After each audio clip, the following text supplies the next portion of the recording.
Well, it's my pleasure to be in that place, elsewhere than at Rose University. This particular day is healthier. It's very, very cold. Thank you. Yeah, I don't need that. So, and then you can see my face at least. If you don't hear me, you will see me at least, right? If you don't see me, you will hear me, which is more important. Well, thinking about the Sabbath, right? This is the project for these reflections we are going to have together. If we ask Seventh-day Adventist people, what is Sabbath for you? Most of the answers is, it's not Sunday. And it's true that it is not Sunday, and this is a part of the definition. And if we miss that particular definition, we miss a lot. Yet there is much more than it's not Sunday, right? And this is what we want to explore together during this particular moment of Sabbath. What is Sabbath? The content of Sabbath, the meaning of Sabbath. The theology, what we call the theology of Sabbath. That's the assignment which has been given to us. The theology of Sabbath. And it's good to, once in a while, sit down and reflect. What is it that what I'm doing? We've had Sabbath since the moment we embraced this particular truth, but very rarely we have sat down and reflected.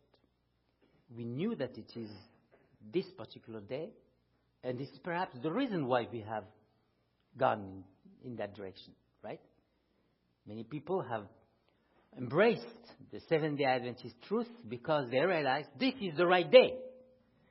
But they haven't, then they've gone beyond that. It is the right day. What is the right day beyond the fact that it is the right day? What is it there which makes it the right day? So that's the project of our journey this morning. I have divided our reflection in 3 sections,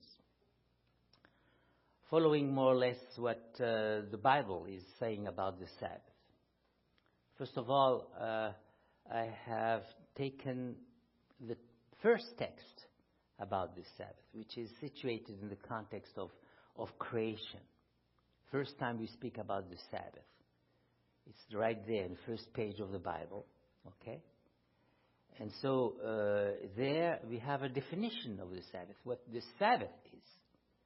So we are going to look there. This particular verse, which is found in Genesis 2, verse 1 to 3, and I will invite you to open your Bible and have your text, because this is the way we will do it. We'll go into the text and see what the text is saying to us, so that we can learn from it, from that particular information which is provided to you by God Himself. Right? Genesis 2, verse 1 to 3. So that will be our first step. Then after that, we go to the second time when there is an important definition of Sabbath. It is situated in the context of the law, of the decalog, of the 10 Commandments. There, the Sabbath is indicated. And there is a description of what the Sabbath is. Okay? So, and then after this second step, where we are going to explore what the commandment of the Sabbath means. We are going to go into Exodus 20. This will be our context, the context of the Decalogue, the 10 words of God, 10 commandments. And then after that, we'll see how Jesus has interpreted this commandment, how He has applied this to His life, and what is the model He has given to us.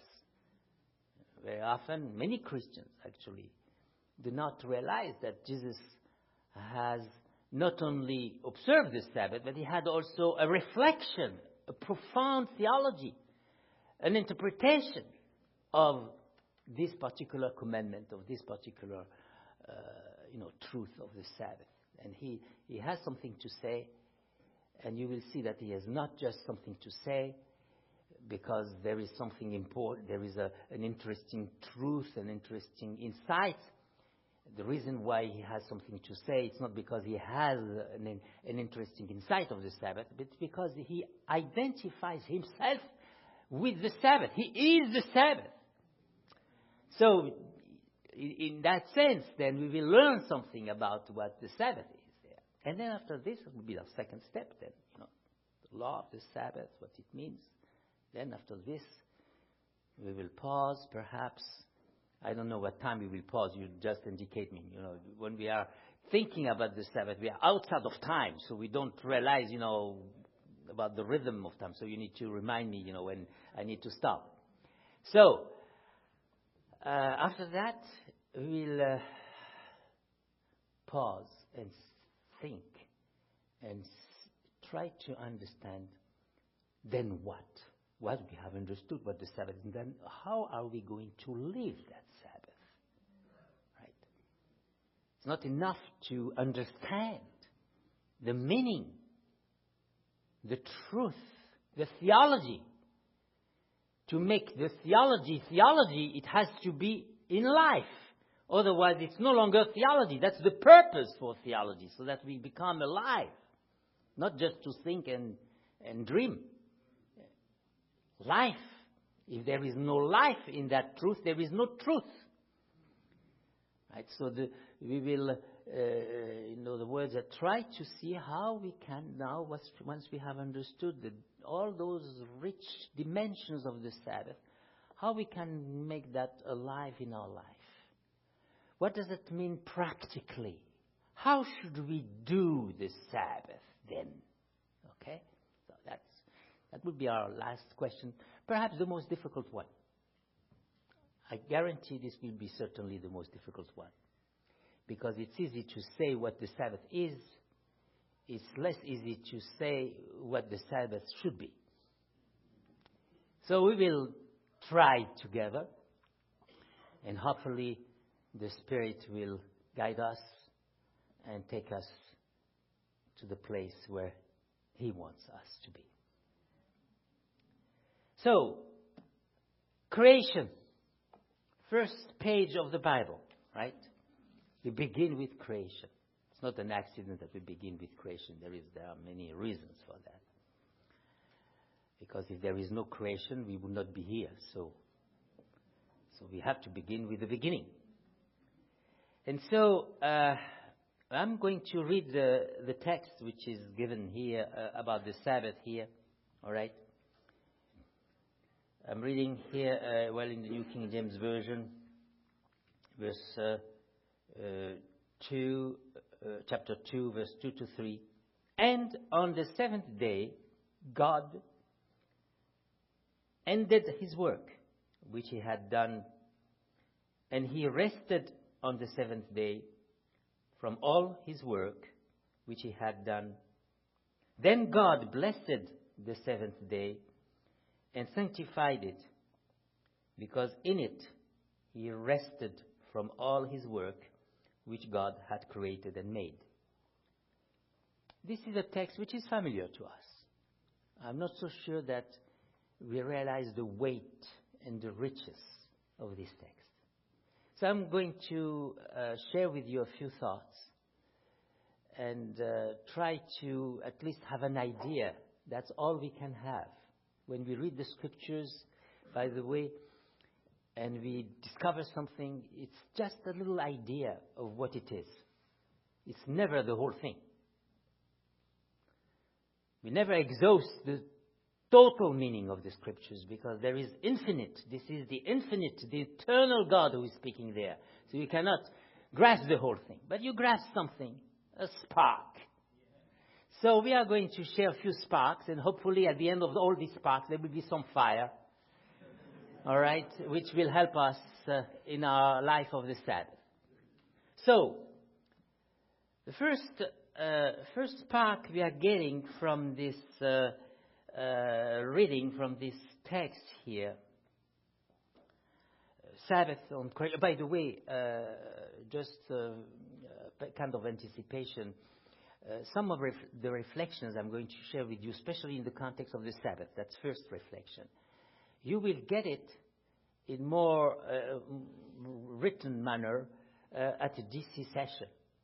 Because at DC session there will be a brochure which will kind of anticipate the commentary, the new SD Bible commentary. And of course the first book will be on Genesis. And so we have chosen one of the passages we have chosen in this brochure, kind of a promotion brochure, which is going to be distributed to everyone. The text, one of the texts which have been chosen is the one on the Sabbath, from the context of the creation story. So, in case you don't get everything today, you may get it sometime, if you are there at the DC session. All right. So, first observation we are making about the Sabbath, when we read the Sabbath in the context of the creation story, which is, by the way, when I say the context of creation story, I mean Genesis 1, the whole chapter of Genesis 1, which ends right after the Sabbath, which is found in Genesis 2, verse 4, beginning verse 4. When it says in verse 4, you read this, and this is the history of the heavens and the earth when they were created. This is the history of the heavens and the earth. That's the conclusion of the creation story. And then you have when they were created. I don't have my when they were created. That's it. This is the history of the heavens and the earth when they were created. That's it. That's the conclusion of the whole creation story, which begins in Genesis 1:1. And then you have a second creation story, second version, where there is a focus on the sixth day, which is happening on creation of man and the woman. And, but the whole creation story begins in Genesis 1:1 and ends right here. This is the story of the creation of heaven and the earth, right? And then before that, you have the Sabbath. So, in that particular context of this whole creation, beginning in Genesis 1:1, we have the Sabbath. And so we need to situate that Sabbath in that context. First observation we are making is that the Sabbath is different from all the days of the week. That's the first observation. We can see that in many ways. First of all, first observation we are making, which is really striking, which makes this Sabbath different than the other days, from the other days, is that this is the only day where you don't have, and there was an evening and morning. All the other days, there was an evening and morning. There was an evening and morning. On the sixth, and then suddenly on the seventh day, no evening and morning. And some scholars, Christian scholars, said, "Oh, that's the reason. That because this day is kind of a spiritual day. It's not really. There is no evening, no morning. So it's just any day. It's just kind of eternal day." It's not so. It's not the reason. The reason is that this is the only day which is the human day. Before there were no humans. This is the only day lived by humans with an evening and morning. From sunset to sunset. Therefore, you don't need to say evening and morning. Because this is the only day which is real for humans, the real historical day. The other days, they were not there. So therefore, the author said evening and morning. So there is no misunderstanding. But that day is the first day of human history. The first day, total day, where the humans experience sunset in the beginning and sunset at the end. So you don't need, it's right there in their flesh, in their history, their experience, their physical experience. So you don't need evening and morning. So that omission is intentional to tell you that really this is the human day. The day par excellence. The historical day. So, more than the other day, actually. So that's the first observation you make. That this is a different day than from the other days. There are other differences which show that there is a difference between other observations. When you look at the structure, I'm sorry, I'm not using the PowerPoint but I try to compensate with my hands, the sparks of my eyes, and the tone of my voice, whatever, to make sure that you get. And also, I have experience sometimes in PowerPoint. As I'm trying to communicate something, with the PowerPoint, what is interesting, you have a nice picture there, but at the same time, you don't have light around you. So it's very tempting for my students to get a very comfortable nap at that moment. So when there is light and I can see them, they don't dare. so that's a part of my strategy. And that's also one of the reasons I try to avoid the computers in my classes, because sometimes they have the computers, they have a curtain. Kind of an iron curtain between them and me. So I said, keep the connection. And we close the computer and suddenly they become alive and there is a connection and we share. We communicate with each other. Right. That was my excuse. Right. For not using. Right. Anyway, so what is happening now? Look at the creation story. You have 1, 2, 3. Day 1, day 2, day 3. Then you have day 4, day 5, day 6. If you look at this 1, 2, 3, 4, 5, 6, you will see that there are what we call parallels. One is telling you, about the container, and 4 is telling you about the content. See, 1, 2, 3 gives you the container, right? The recipient. And 4, 5, 6 gives you the content of these recipients. 1, 4, 2, 5, and 3, 6. 7, no connection. So you can see that you have this 1, 2, 3, 4, 5, 6. It's written in parallel. You understand me, right? You have the light, first the heaven, then the light. First the water, then the fish.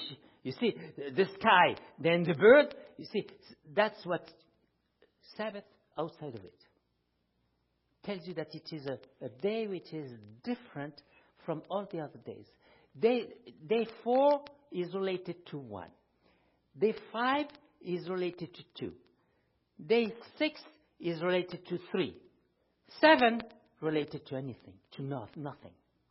It's outside of this rhythm, 1, 2, 3, 4, 5, 6. So that tells you also that this is really a different day from all the other days of the week. Yet, and we need to realize that, it belongs to the week of creation. If you read the text which tells you about the Sabbath, it tells you there, God and heavens and earth.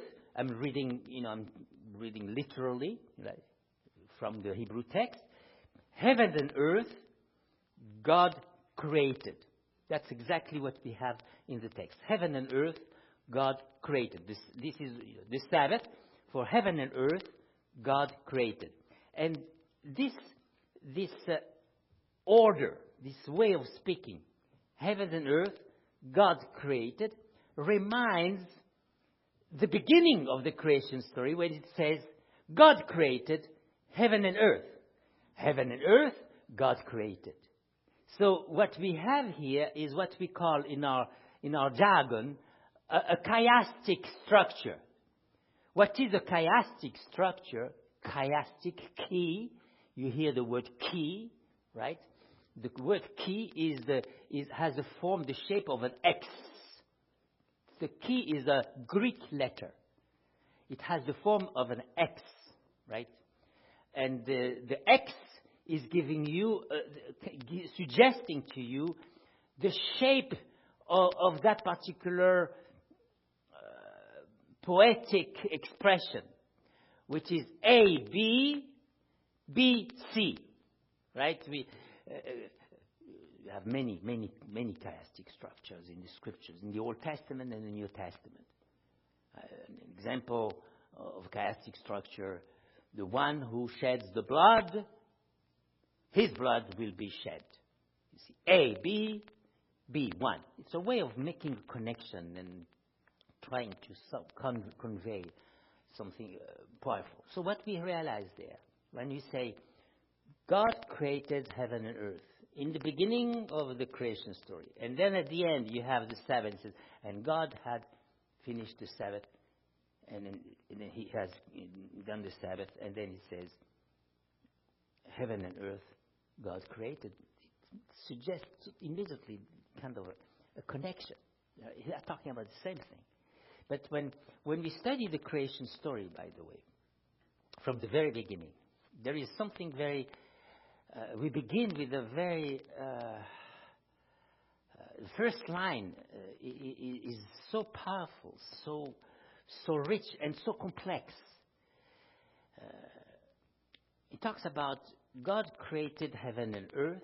In the beginning, God created heaven and earth. When he says that, this creation he's talking about has two facets. He is referring to the universal creation. Heaven and earth, it's everything.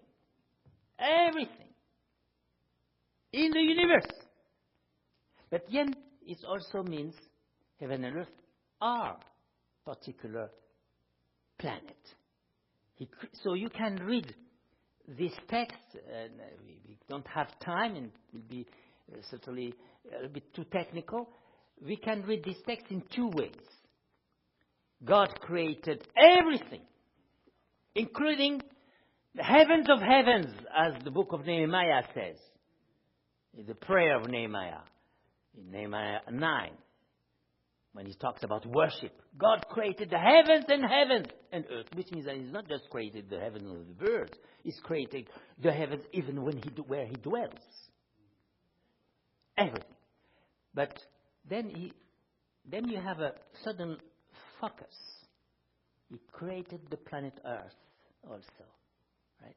So you can read this first line having in mind the total universe, but also the more particular focus on our planet. In other words, it's a way of saying that the one who created the whole universe is the one who created this planet Earth. That's what it means. In other words, the one God created our planet with the same, it was a part of the same project. The infinite universe. We are part of this infinite universe.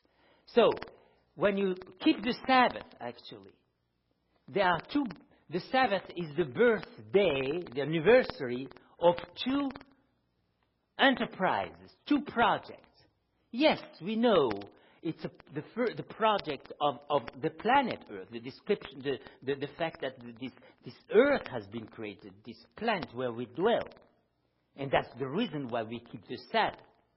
But there is another reason why we keep the Sabbath, which actually makes the angels a part of that particular celebration, is that the Sabbath also celebrates the creation of the whole universe.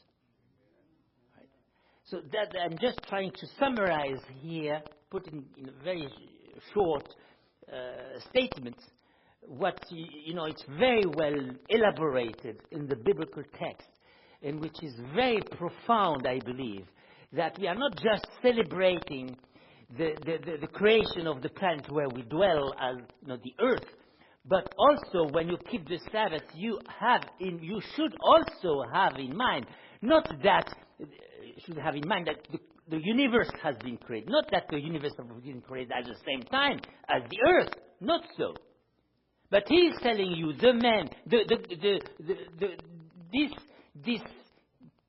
the creation, the God who created this earth, let's say 6,000 years ago, is the same God who created the whole universe we don't know how long ago.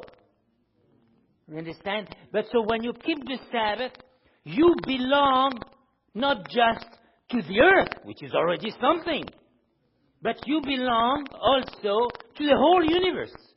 You celebrate that particular creation. All right? So it takes you beyond, this really limited circle of the earth. You are a part of a worship, which is the worship also of the angels.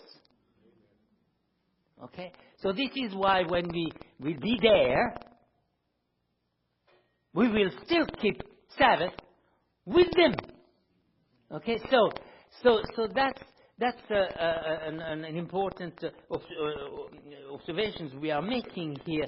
So the Sabbath is really a celebration, a way of affirming our faith in the creation of this earth, this planet, but also affirming our faith in creation of everything. God created everything.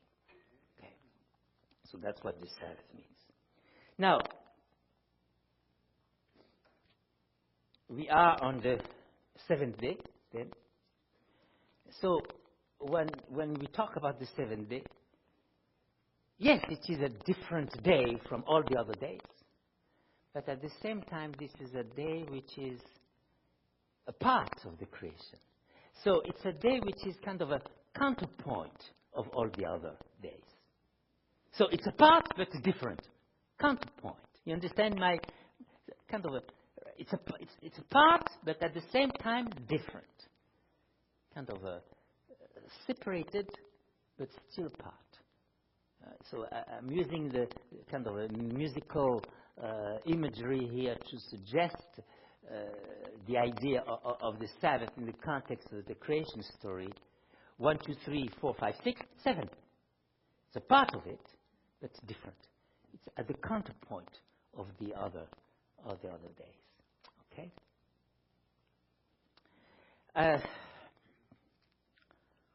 On the seventh day, what happened? The word seventh day, by the way, is used 3 times in the creation story. 3 times. You hear that. 7th day, 7th day, 7th day, 3 times. So that means that there is something here about that particular 7th day which needs to be, part of our attention here. And it says here, so there are what we see, we think that, well, it's finished, right? God doesn't work anymore. Yet we have a God who does things there. And we have 4 verbs, 4 actions of God on Sabbath. And we are going to explore them. We are going to pay attention to these 4 actions so that we can learn again, what did God do on Sabbath? And when we learn what God did on Sabbath, perhaps we learn what we should do or how we should understand the Sabbath. Right? So we have 4 verbs. So we are going to look at these 4 verbs together, 4 actions. And the first action, it says, God ended. Right? Reading here again. Okay, and on the 7th day, God ended his work which he had done. God ended on the 7th day. Oh, there is kind of contradiction. Because if you read the creation story, not too long ago, we had just heard God finished. Remember? 6th day, God finished his work. Right? And the sixth day, and it was very good. In other words, everything was good until the sixth day. Very good. Now it's the end. We add very good to indicate everything is there now. So we sixth day finished. And we get to the sixth, seventh day. Oh, wait a minute. On the seventh day, I finished. So God ended His work on the seventh day, not on the sixth day. What does it mean? Although we had just learned that He had finished on the sixth day. It means that as long as we don't have the Sabbath, the work is not finished. Let's reflect on that for a moment. You will understand later on what the Sabbath is. You have already understood what the Sabbath is, but we may understand better, perhaps, what the Sabbath is. All what you will learn later, as long as you will not have this, your work is not finished. So in other words, without the Sabbath, with all what it means of the grace of God, let's reflect for a moment. Why did God give men the Sabbath? Give Adam and Eve the Sabbath. If you read the scriptures, you will see that, of course, the reason why Adam and Eve needed the Sabbath, it's because for 6 days before, for 6 days, they worked very hard with God to create the universe and the planet. And so they were exhausted at the end of the 6th day. And God had pity on them. You worked so hard with me. Thank you for your hard work. So I give you the rest. You deserve the rest. Is that what you read in your Bible? You are not shocked by my version or interpretation of the text here? Do I have a different text here, which is kind of a heretic? Right? Why did God give the Sabbath to humans? Were they tired? Did they need the Sabbath? Did they deserve the Sabbath? As we say on Friday afternoon, at the end of Friday afternoon, I deserved it after the 6 days of work. Thank you, God, for Sabbath. I deserve it. I need it. That's what's not the case here. Because they were very fresh. They just came out. They don't need rest. And I give you the Sabbath. Oh, I deserve, because look at what the help I give you. Oh, so I give... No. So just realize that for the moment. We'll come back to that notion later in another context. We'll come back to that particular important notion. Receive the Sabbath. The grace, the gift. God works for them when they were not there. By the way, this is the reason why we begin days in the evening. Not like the Egyptians, ancient Egyptians or the ancient Near Eastern. They begin actually the day when the sun rises, right, where they can begin work. I begin the day when I can begin my work. Not so in the context of the Bible, which is a unique case, by the way. Evening and morning, this statement, evening and morning, is unique in the whole ancient Near Eastern culture. Never. They always begin the day in the morning. Not in the evening. In the Bible, they begin the day in sleeping. I'm going to begin my day. Nap. Well, you are when you do that, what do you do? Okay, I begin my day. He is going to do the work for me. You begin the day with faith in the one who works while you are not working. This is why, by the way, he had to make Adam sleep before creating Eve. Right? Grace. He was not a part of the operation. You realize if Adam had been awake when God had created Eve, what would have happened? He would have given a piece of advice here, a piece of advice there, put even his hand here, over here to help. It would have been a catastrophe. Whereas now he slept, he woke up, what's happening? Wonder. He was not a part of it. Grace. That's precisely what we have here. That's why we begin the day in the evening. Sleeping. Grace. God works for me. This is what the meaning of the Sabbath. God works for me. God has done for 6 days. He has worked for me. And therefore, He gives me a reward which He deserves. We'll come back to this notion later. So that's what we are realizing here. We are learning here. Okay. So grace does the work. When you keep the Sabbath, when you take that Sabbath, this is precisely what you understand. This is the meaning of this. Is that as long as I don't realize that God is the one who does the job is never completed. That's it. As long as I'm not aware of the grace of God, of the fact that God works for me. It actually gives you a philosophy about work here, right? We want to finish the job. And this is our temptation all the time. We want to finish. If it was not for me, it will not be done.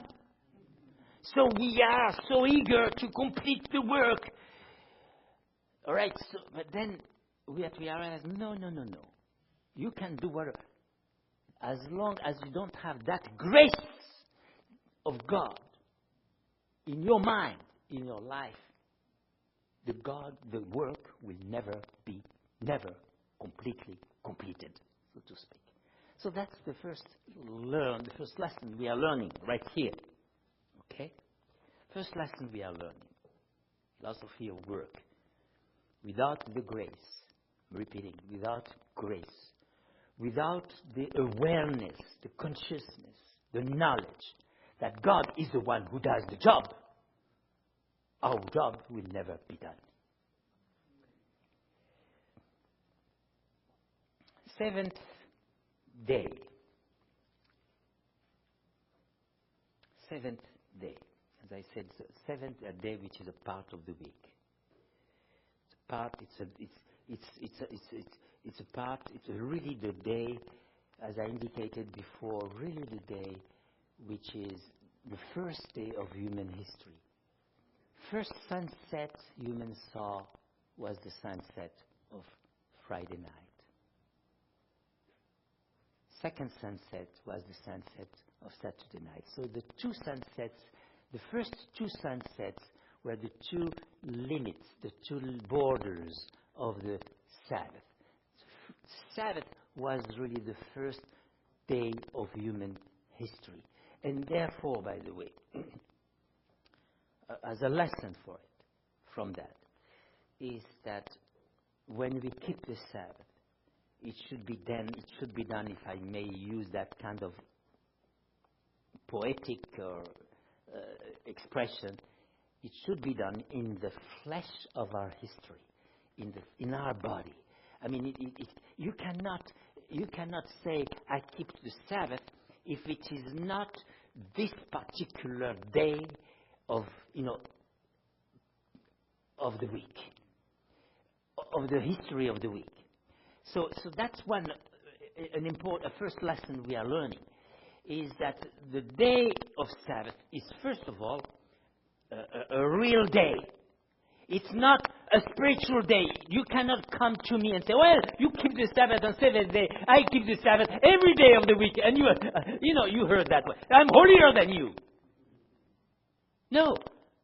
You cannot be holy because actually the real day of Sabbath is that day.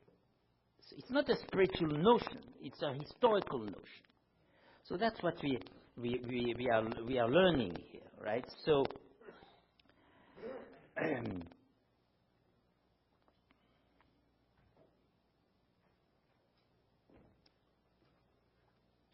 Next observation. So we are just the first lesson we are learning is about the fact that God ended. Right? Second lesson. He rested. He rested. First, there are here the word rested, which is, by the way, the word Shabbat, from which comes the word Sabbath. It's a Hebrew word, Shabbat. It says he Shabbat. God Shabbat. That's the verb, which is translated rested. It doesn't mean rested, really. Although in the fourth commandment, he will use the word nuach, which means rested. But not here. Right? The word Shabbat means more than rested. It means he ceased to work. He stopped the working. Right? And this is what Shabbat means. So he stopped the working. Okay? He finished, which means that, by the way, the rest, that will be the first lesson, the lesson we are, this is what that means, that you cannot rest if it is not finished, and if it is not finished, there is no rest. In other words, when you keep the Sabbath, you have to realize that your work is finished. Well, that's one of the most difficult, and we'll come back to that later when we try to apply that in our life. It's one of the most difficult application of Sabbath. We can cease working, not go to the office on Sabbath, not go to begin, working on Sabbath, cease working Sabbath, and yet the work is still working there. And because it's not finished. There is a story about a man. He had a house, and he was keeping the Sabbath, right? That was he had understood that Sabbath was important. And he was in his house on Sabbath, and he observed that there was a fence which was broken. Oh, he said, well, the fence is broken. It was on Sabbath. Oh, it's Sabbath, I cannot do it. After Sabbath, I will do it. Then he realized, I'm still working on Sabbath. So he decided to leave his fence broken forever, to remind him about that particular mistake. Our work is still not finished.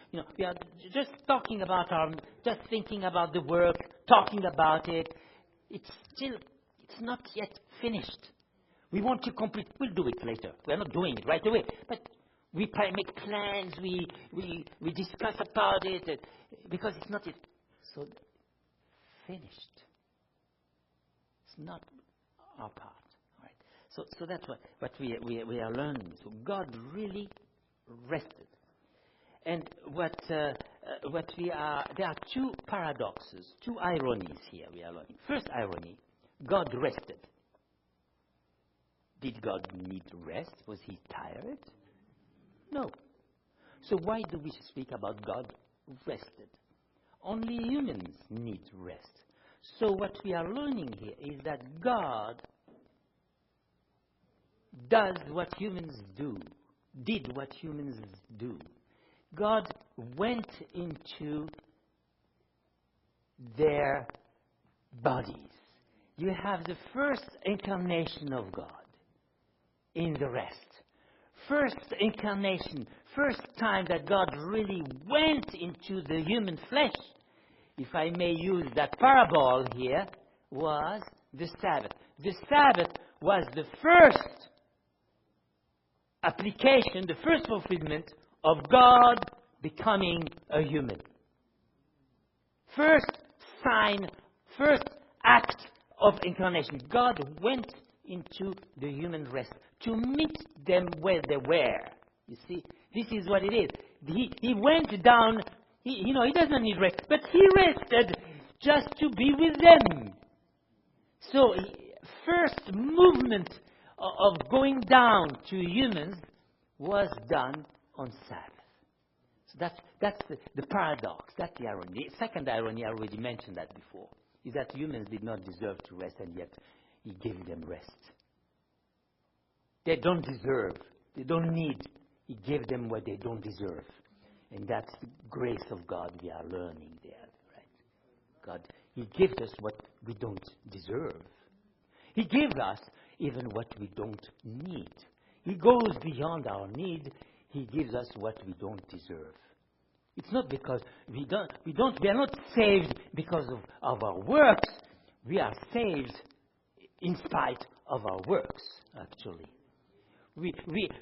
Salvation is given to us not because we deserve it, but because we don't deserve it.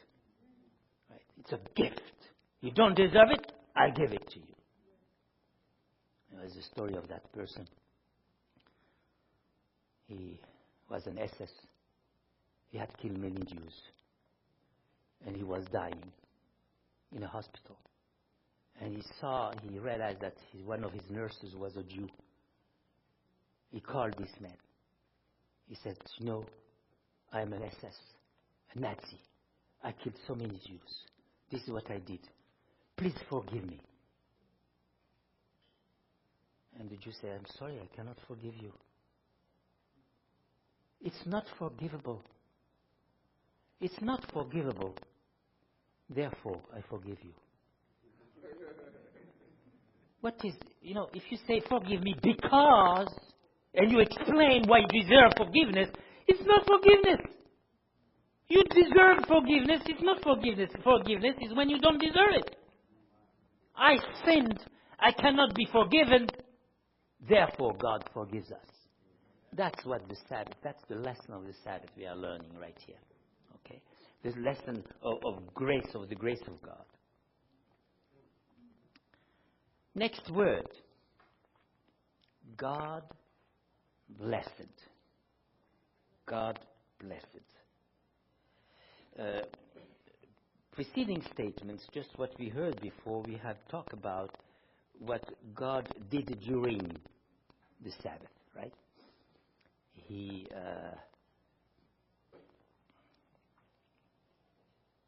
ended, okay? He rested. This is what he did on Sabbath. Now we are going to learn what God did to the Sabbath. Okay, you understand the difference? What he was doing, he ended, he rested. Now he's going to say what he's going to do to the Sabbath. Not in the Sabbath, but what he's going to do to the Sabbath. To make the Sabbath Sabbath. So it says there, God blessed. Barach. Berach. That's the word. Bracha. Blessing. We heard this in the States, in America these days, in a different manner when you hear Barack Obama. You have the word blessed right there. Okay. No politic intended here, but it's simply, just to help you remember at least the word Barach, right? Blessed. Okay, so God blessed. Blessed, so that's the first thing he did to the Sabbath. So what does it mean? It's very strange because the word blessed, so far, when you look at the creation story, was used only for living beings. You bless humans, and they become fruitful. Or you bless fish. Very interesting. But blessing in the creation story, it's used for humans and fish. Wonder why fish after humans? Because fish were very fruitful, in the context of the water, very fruitful. So that's the idea of blessedness. So bless implies the idea of really being fruitful, a lot of production. So the Sabbath, and that's a very strange paradox. This is the day where we don't do anything. This is the day where there is no production. This is the day which has more production than all the other days when we don't do anything. Why? Precisely because you don't do anything. Precisely because God is doing the thing. So what we are learning here, the day when you don't do anything is the day which is the most productive. So in other words, the Sabbath, by the way, is not given just to us. so that we can, because of the work, we're tired, so that we can rest and we can become more efficient, more powerful in our action. To make it, and sometimes we use the Sabbath as that observation of health, stress. We need the Sabbath, which is correct, but that's not the reason which is given here. The reason we are coming back, just announcing a few things, but we'll come back to all these notions later. And that when we repeat, we learn better, we understand better. So what we are learning here is that, right, on this Sabbath, the reason why we have Sabbath becomes it's because this day is the most fruitful, not because by resting I will become more efficient. Not so. It's not because of you. It's because this Sabbath is precisely the moment when you don't do anything. So this is the Sabbath when God does. Therefore, it's the day which is the most fruitful. It's a lesson where the more you let God work, the more fruitful your action will be. The less you do, the more you let Him do, the more fruitful your action will be. Right?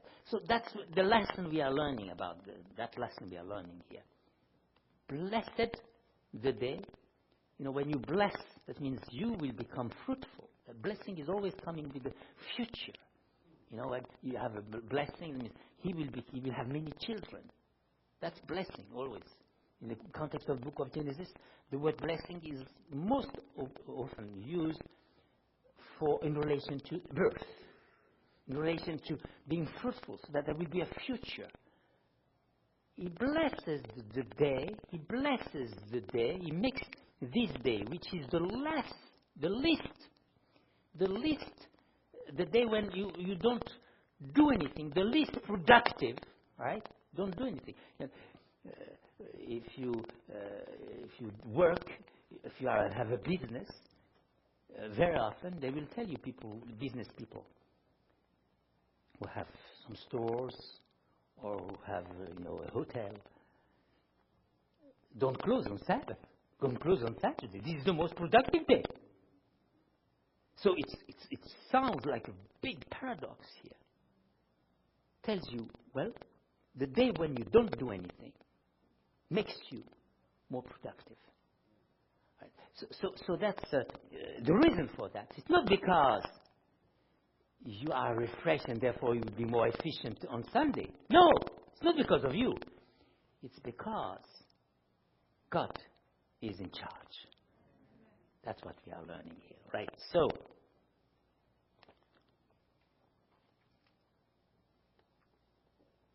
if you read the book of Ecclesiastes, by the way, a book we very rarely read. As Adventists, unfortunately, we should. This is perhaps one of the most Adventist books in the Scriptures. But very often we miss, gems like this. And the book of Ecclesiastes is one of the affirmations of the book of Ecclesiastes. The book of Ecclesiastes is a reflection on Genesis, by the way. It's a reflection of this first chapter of Genesis. And in the book of Ecclesiastes, Solomon, who has written this book, who is reflecting about, he's at the end of his life, and he's reflecting about what he has done in his work. He has built so many buildings and so forth, including even the temple, right? And then at the end he realizes that all what he did was just vanity. And then he realized that when a work is not the work of God, it's vanity.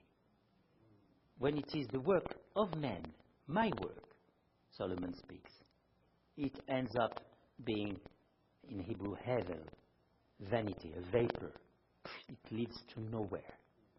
So, hevel, which we translate vanity, means actually vapor. It's the name of Abel, by the way. Disappears, no trace, no future. Abel died with no children. That's what it means, vanity. No future.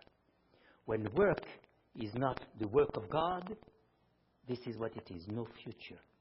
This is why wisdom, in biblical wisdom is when there is a future. And how do you know that there is a future? Only when God is there. Only when God does the job, there is a future. Right? So Solomon is saying this. Any work which is not the work of God, a work which is done by God, not the work of God that I am doing, which sometimes we say, I'm doing the work of God. You are doing the work of God. Where is God then? I am doing the work of God. Right? So no, that's the God the work God does. God works. God works. God works. That's not vanity. That's not vanity. But human works, your work, my work. No future. That's the reflection of Ecclesiastes. He's thinking of this text we have in mind. When the work is not the work done by God. I mean, you have this in many texts, right, in the Psalms. When a house is not built by God on the sand, doesn't last. Okay, so that's the lesson we are learning here. Right? God really blessed the day. Right? And the fourth word, sanctified, made this day holy. The Hebrew word is the word kadash, which is going to be the word which is going to be used for the sanctuary. Mikdash, kadash, kadosh. First time we have the word kadash, it's here. First time in the whole Bible. First occurrence of the word kadash, of the word sanctify, the word holy. It's right here. In connection to Sabbath. God made the Sabbath holy. What does it mean? God made the Sabbath holy. It has two meanings. First, that means that God is the one who made it holy. You cannot produce a day and say it is holy. Right? You do something and that here it is. No. God made it. What makes the day holy is that God is the one who is the subject of the verb holy. So it cannot be any other day. That's the first lesson we are learning here. If it is another day, and I'm saying now I make it holy because it's my tradition, it's not holy. It's a holy day, but it's not holy. Right? The first condition to make this day holy, it is the fact that God is the subject of the verb holy. That's the first condition. Right. But that's not enough. God made this particular day holy. How are we going to live that day to make it holy? How will that day be holy? All right, we say that Sabbath, sunset, it is holy, suddenly. There is a story. I like to use stories sometimes because you remember stories. You will not remember my words, but you will remember stories, and then you will remember everything else with it. There is a story precisely about the Sabbath.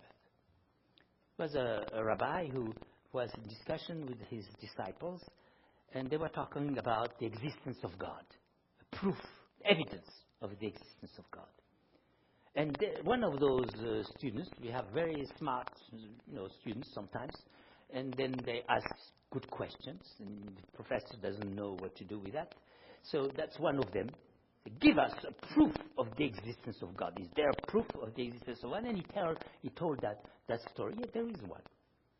And he told that story that there is somewhere in the northern part of Palestine, there is a river, very special river, wonderful river. On sunset of Friday, during the week, this river is flowing with fish, a lot of water flowing. Suddenly, on Friday night, sunset, stops flowing. Fish stands, no water flowing. The water is there, but it's flat.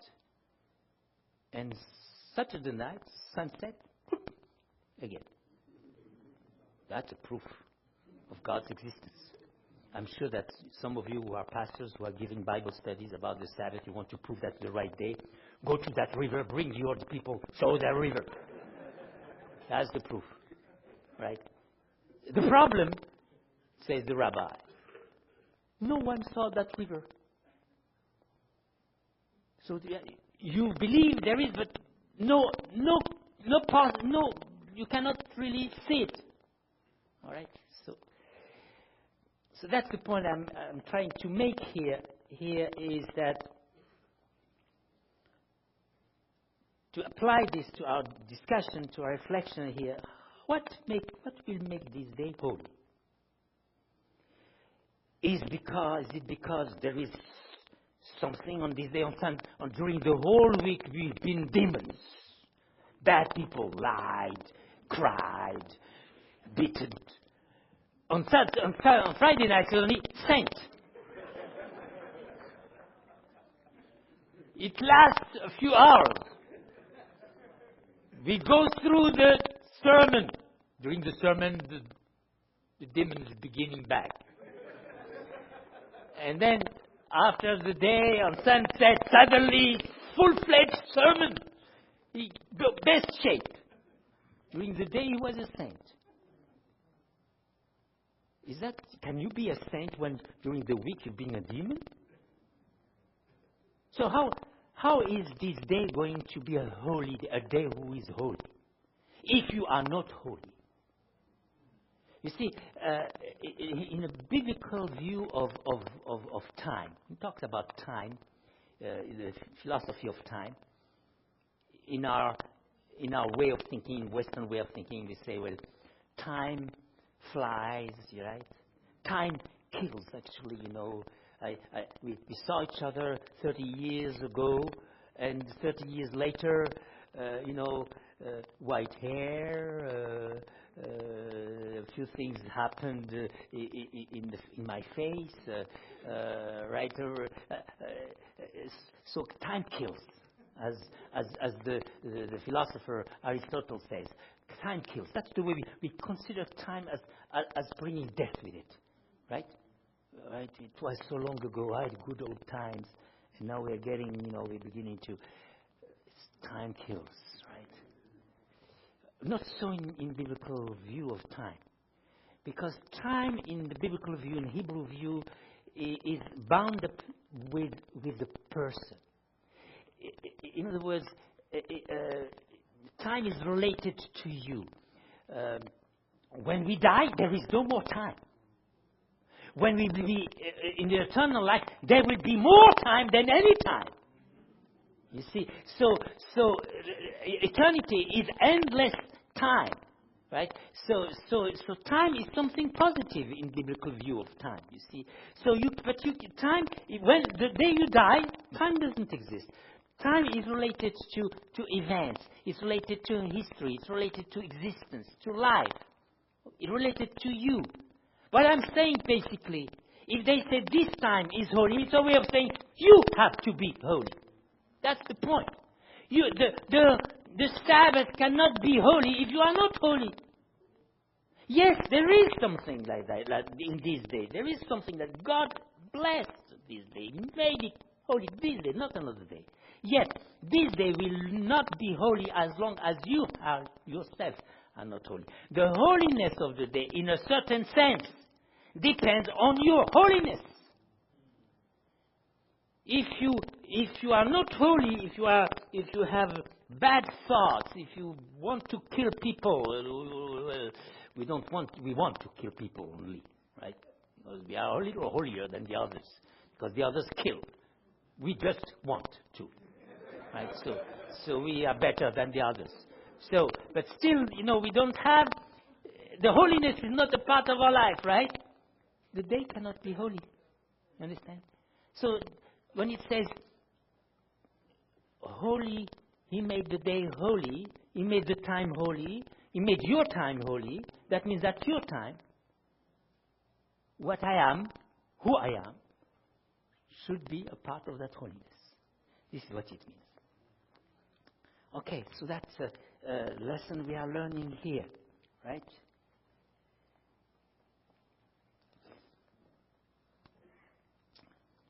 And we will come back to that later on, about what do we do, what should we do to make it holy and so forth. But just a thought in conclusion to that first study. Just a thought. When we think about holiness in our holy enterprise, in our holy meetings, or in our holy reflections, holy moments, we think of being separated. Want to be holy? Let's be separated from the others. When I was a small child, my father was a bookbinder. He had a little shop, very shop. And I liked to be in his little shop, in the little place where he was binding the books and things like that. It was a very small thing. And I enjoyed that. And we were 4 children. And my father one day said, I'm amazed, I'm kind of surprised. It's a wonder. When you are right here, alone, you are an angel. As soon as you are with your brothers and sisters, you become like the demons of everything. What's happening with you? What's happening? Why is it? And now my answer was very simple. Well, it's because of them. I'm just by myself. Perfect. As soon as I'm with them, I become excited, I inspired, I have new ideas. You see? So, the best way to be holy, just be alone. Want to be holy? Just go at Andrews. Just separated from the whole world.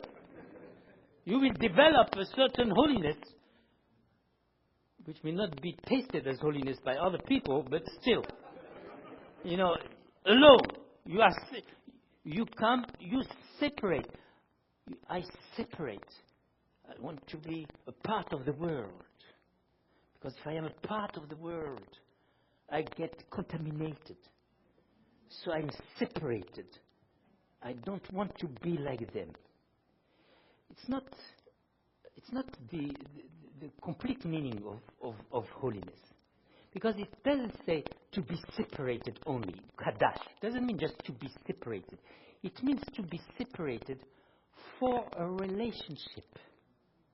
You separate in order to develop a connection with God, a connection with the others. You cannot have that connection, that relationship, if you are not different. To be different is necessary to produce that, it inspired that relationship. Because if you are just like the others, there is no relationship. You are just doing the same thing all. If you are different, separated, then you are different. The salt, the example of the salt is really a very good example. If the salt has no flavor, it's not different. It has the same flavor as the meal. You don't put another piece of that meal in that meal to make it more tasty. You have a tomato, it's not tasty, you put another tomato. It's the same taste. So you have to put something different. You put salt, okay? Right? But of course, if you put too much salt, as we know, you will not eat the tomato. It will be terrible, right? So you have to, moderate that difference, right? But that difference is made for why? Why is the salt different? To be in relationship with the tomato. Okay? So that's what Kadash means. Why should we be different? Not to be different. Oh, I am different. Look, better than the others. I'm different. And you praise your difference. No, you are different for them. You are different for God, for that relationship. That's the purpose of difference. It's not for you, it's for the others. Kadash for the others. That's what it means. Okay? So the Sabbath, and you will learn later, it has a holiness, but that holiness is not just for you. It implies a difference for a relationship. Relationship with God, relationship with the others. Right? So that's the first lesson we have learned, right? When you read these first lines in the first page of the Bible, creation, what does Sabbath mean? I think just with this, you can build up your whole theology of Sabbath. Everything is there. Okay, you can see that. So that's the first definition of Sabbath. That's the first lesson. Sabbath in creation. Okay. Now, let's go to the next lesson. Several centuries later, we have the Sabbath codified. We don't have the story about the Sabbath. That's what we have, right? In Genesis 1, we have the history of the Sabbath, the root of the Sabbath, where it comes from. Okay? The history of the Sabbath. That's what we just learned. Now we are going to hear about how we should do, what we should do, that we should do. We are not learning now, in Genesis 1, we are not learning something that tells you should do it. Although it's implied, it's very clearly implied, but you read the creation story, that's very clearly implied that we should do something about it, that everyone should keep this Sabbath. But it's not codified. You don't have a law. It doesn't have to say, do it. God does it. It's enough. God did it. It's enough. Right? Now you are going to have a law. 10 Commandments. After creation, we jump to 10 Commandments. And if we jump from creation to the 10 Commandments, it's not an accident. Actually, the jump was prepared. It was anticipated. It was intended. We have 10 words of God in the creation story. When you say God said, God said, God said, 10 times in the creation story. God created the earth, the heaven and earth, human heaven and earth, in 7 days. Yet He created them in 10 words. 10 words. God created the creation story in 10 words. 10 times the word is said, God said, in the creation story, in Genesis 1. The same way in Exodus 20. We have another text, by the way, we'll talk about that, of the decalog, which is in Deuteronomy 5. We'll come back to that. But Exodus 20. How many words do we have? How many words we have in the Exodus 20? How many times God speaks? 10 times. This is why we call it the decalog. Decalog means deca, logos, 10 words in Greek. 10 words, decalog. 10 words. From 10 words to 10 words. It's already an indication that it's as if the 10 Commandments were kind of anticipated. We were designed. Humans were designed, were created for the 10 Commandments. Creation for the 10 Commandments. Our DNA is the 10 Commandments. You've been created to keep the 10 Commandments. You see, so you can see that kind of connection from 10 words to 10 words. But you actually, when you read the decalog, the 10 Commandments, you actually discover that indeed the one who wrote the 10 Commandments is the same one as the one who wrote the creation story. Because not only you have the same 10 words, but you have a number of echoes, of reflections of the creation, of references even to creation. Okay? So that's what we are going to discover now. First observation. Creation to decalog. Decalog reflects creation. We have been created for the law, for the decalog. Don't be surprised then that in the middle of the decalog you have perhaps the most powerful, the most explicit reference to creation. Let's look at what we would call the structure of the decalog. And I'm inviting you, by the way, now we are jumping now to the next step. The next text, which is Exodus 20. So let's open our Bible to Exodus 20. Exodus 20, we can read from verse 1 to verse 17. Okay, this is our text. Exodus 20, this is the text on the decalog. If you look at this text, and we want to understand, have an idea what is going on there. Well, you have 10 commandments, but when you look at this text, you realize something quite interesting. As far as the commandment of the Sabbath, is that the commandment of the Sabbath, which is the fourth commandment, is situated in the exact center. It is in the middle of the 10 commandments. Let me just show you something. If you have your Bible, you will see. You have 1, 2, 3, first commandment, second commandment, third commandment. Then you have the fourth commandment. And after the fourth commandment, you have fifth, commandment 5, 6, 7, 8, 9, 10. When you look at this, by the way, if you just calculate the number of words, I'm talking about the Hebrew words, the text, the original text, right, which has been, we have translations here. We don't have really the original. Okay, in the Hebrew text, in the first 3 commandments, right, which goes from verse 1 to verse 7, first 3 commandments, we have 67 words.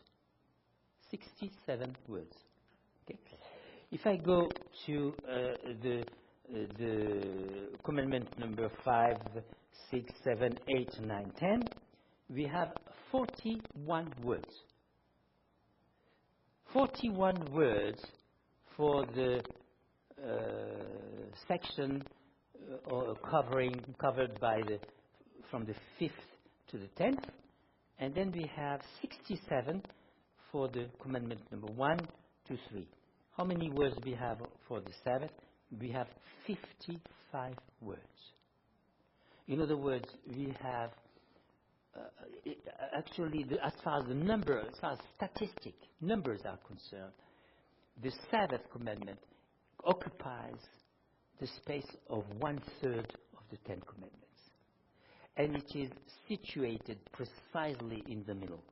Between the 67 and 41, you have the 55 right there in the middle. So, another thing is that to show you really that this text is really in the middle. Another observation is that the first section, 1 to 3, is dealing only with God. Right? 1 to 3. Only with God. No relationship with humans. Only with God. Commandments from 5 to 10, only with men.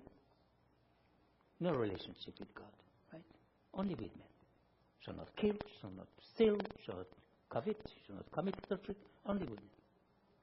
The Sabbath commandment is the only commandment which deals with both God and man. It's so important. If you just had commandments about God, what would happen? Just have commandment about God, not about the rest.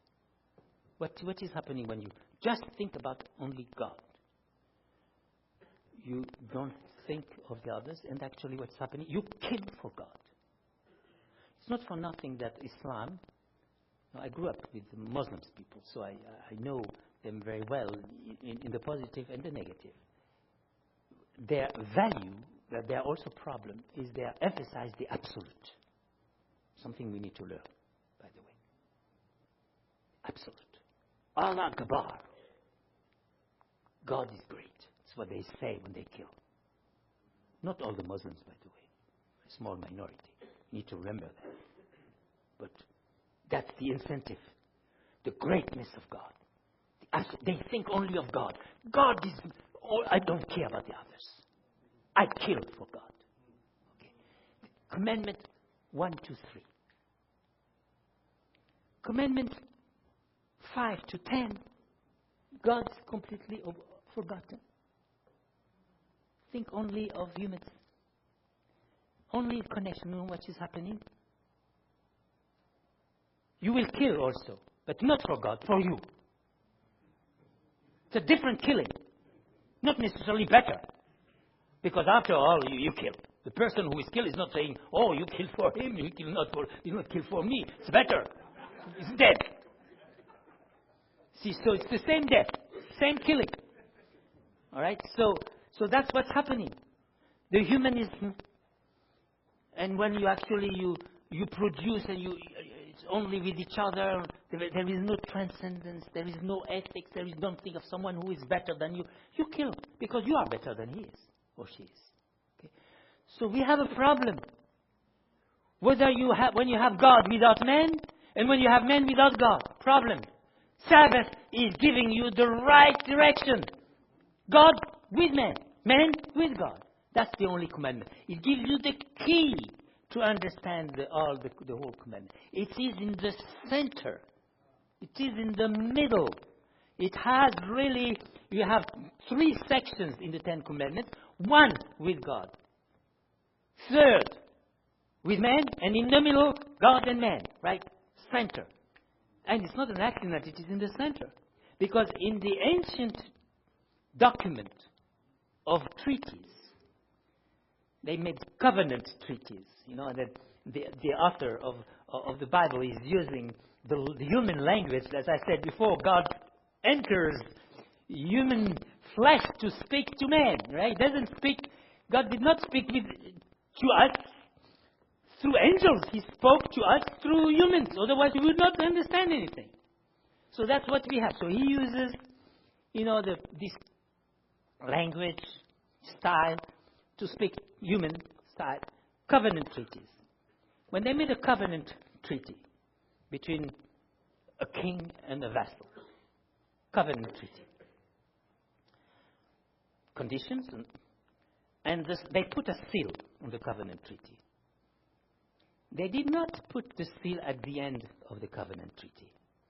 Because if you put it at the end, you can change something in the middle, inside. And you don't know, if it is at the end, you don't know, you're not so sure that it is really the covenant treaty. It's at the end.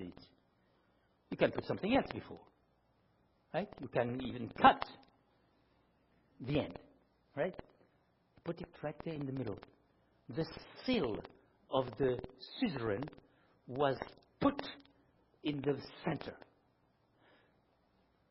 You understand now why the Sabbath is compared to a seal?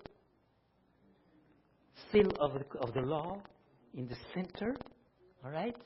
That's imagery. Right? Seal. So the Sabbath is in the center. If you keep the Sabbath, that's the seal that you are going to keep the whole law. Because God and man. You understand? So the Sabbath is really the center. And this center, this seal, what is it about? Remember! Now we are coming. And then we are talking about creation.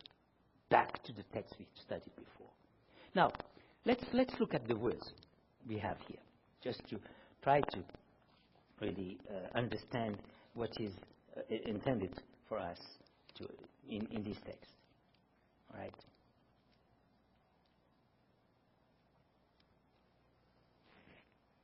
Look at the commandment. We are going to read the commandment.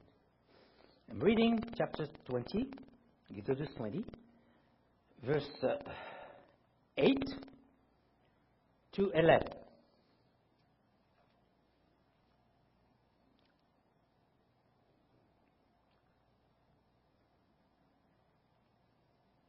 There's something else I wanted to say. I just want to make sure that I'm not going to forget.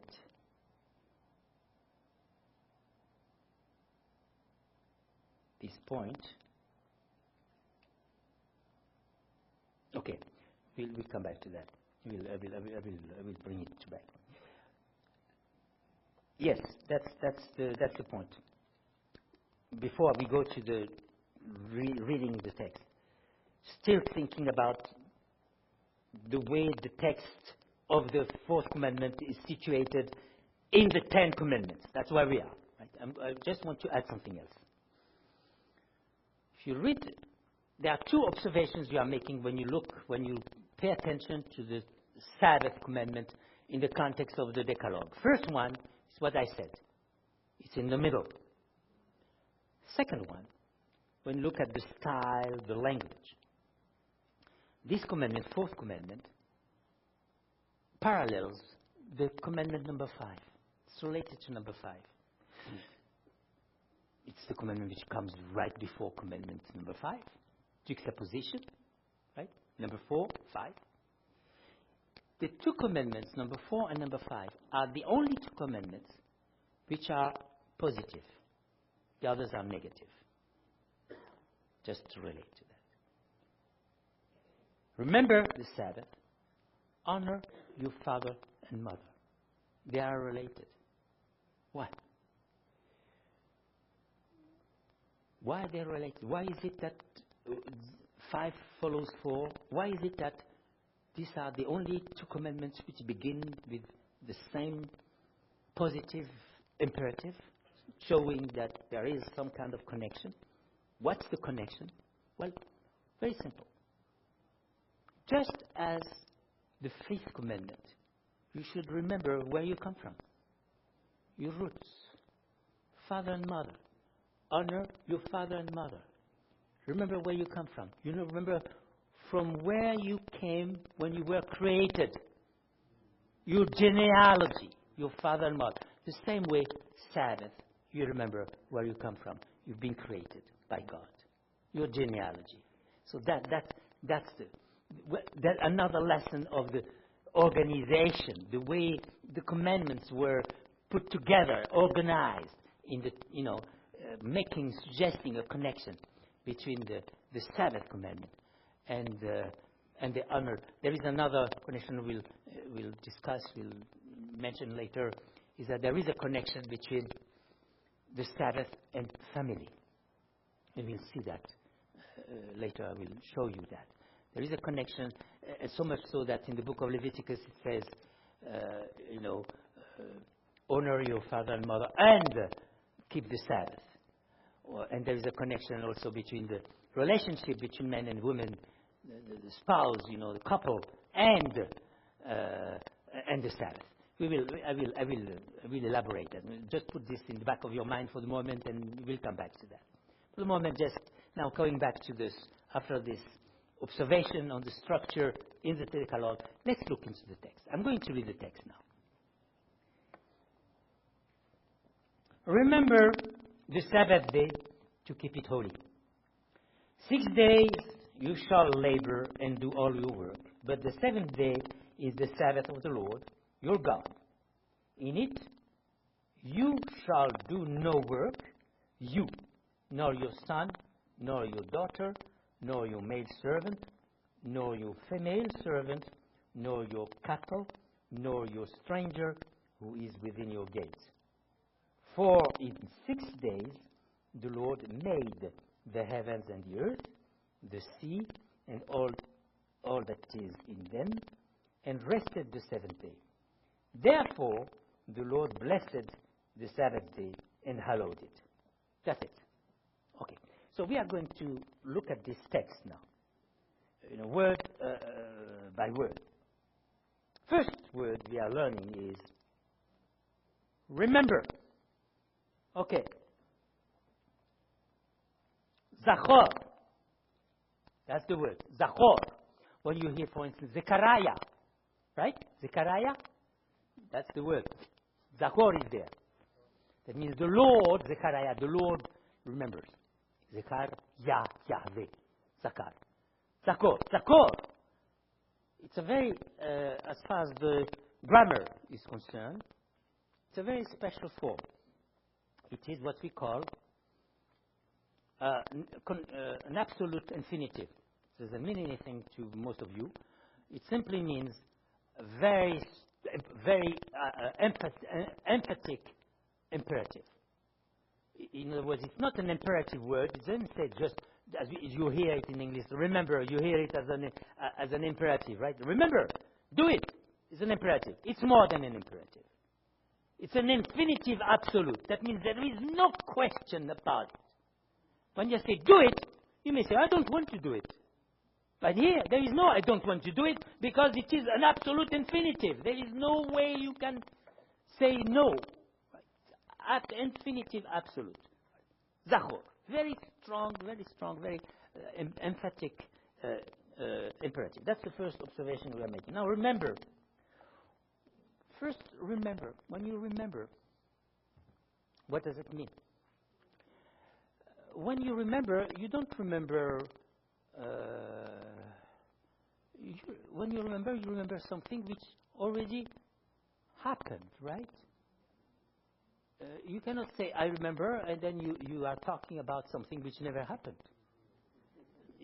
You remember means something you are referring to really the real thing which took place in the past, okay? So, when you hear the word remember, you immediately think of a historical event, of an event which took place, and that's very important because it tells you that the Sabbath, it's not a spiritual, kind of, all right, I'm going to meditate now, right? It implies history. It implies a historical event.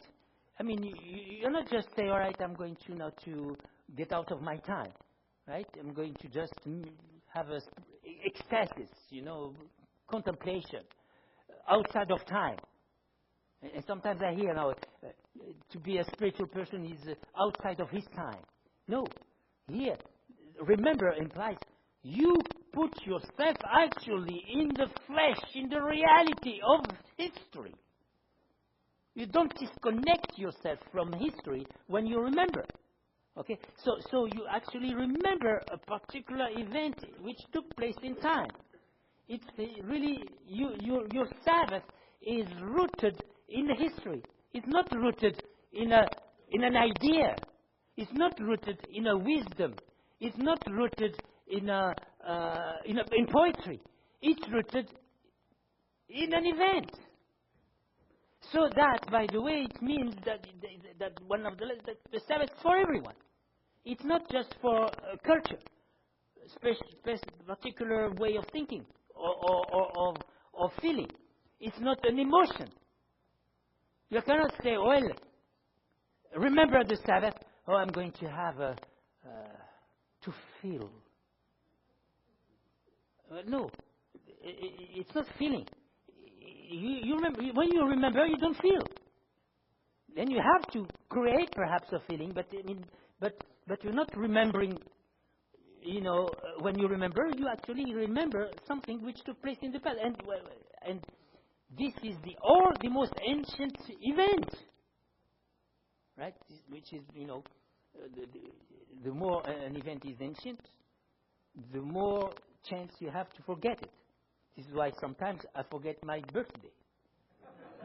It's a very ancient moment when I was born. This is a very old first time.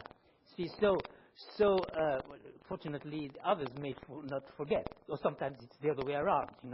I don't remember, I don't forget, and the others forget, which is, of course, more serious problem here. Then anyway, so what we have here, this is what it means. Remember implies, but it's not just remember. You're not saying, oh, I forgot. It's not remember. It doesn't say just remember. It doesn't say just remember the Sabbath. It doesn't say that. What does it say? Remember to make it holy. You have to read it together. It's not separated. If it is not holy, no remembrance. The remembrance has a purpose. You remember to make it holy. The holiness is a part of the remembering. Okay? So that's the first thing we are learning here.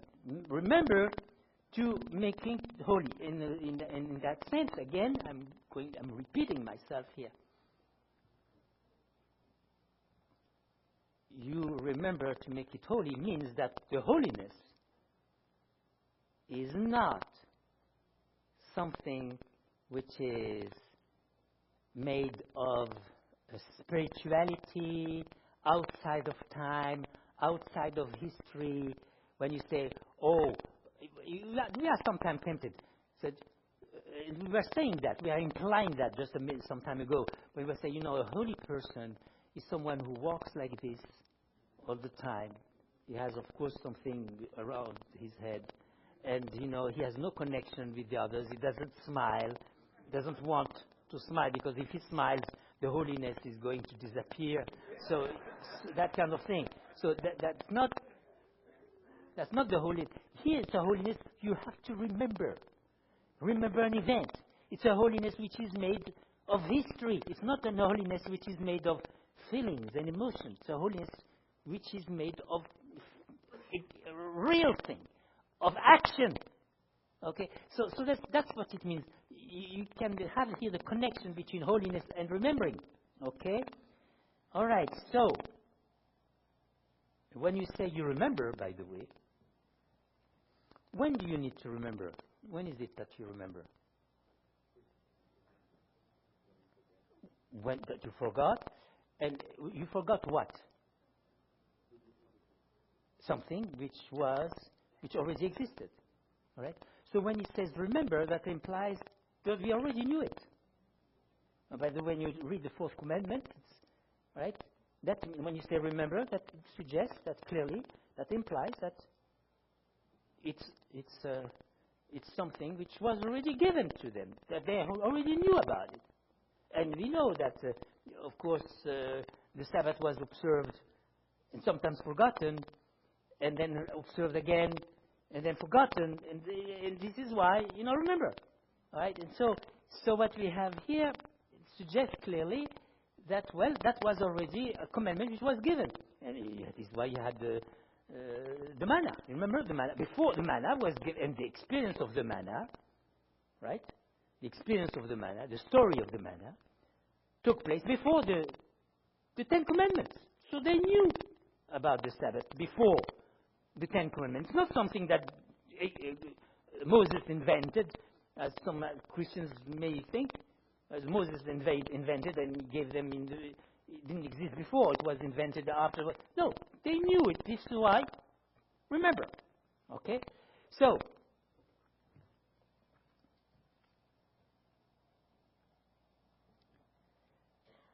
remember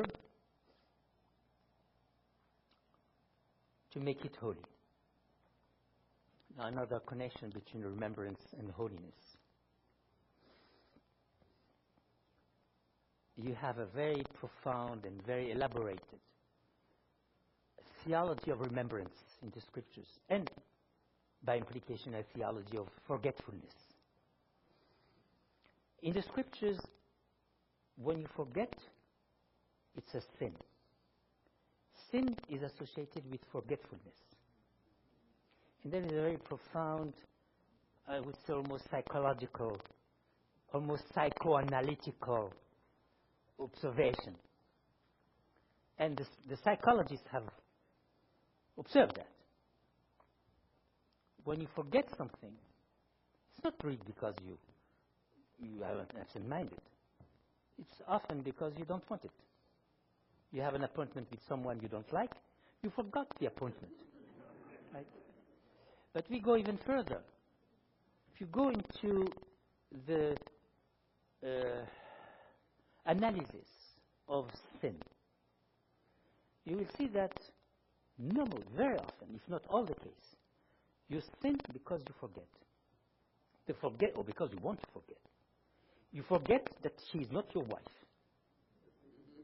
You forget that this is not your pen. You forget that it's not the right day. You forget. And forgetfulness is often at the root of sin. The best way then not to sin is remember. Remember that you have a wife or that you have a husband. Remember that it is not your pain. Remember who you are. Remember your father, your mother. Remember the scriptures. Remember, all these remembrance are part of our strategy against sin.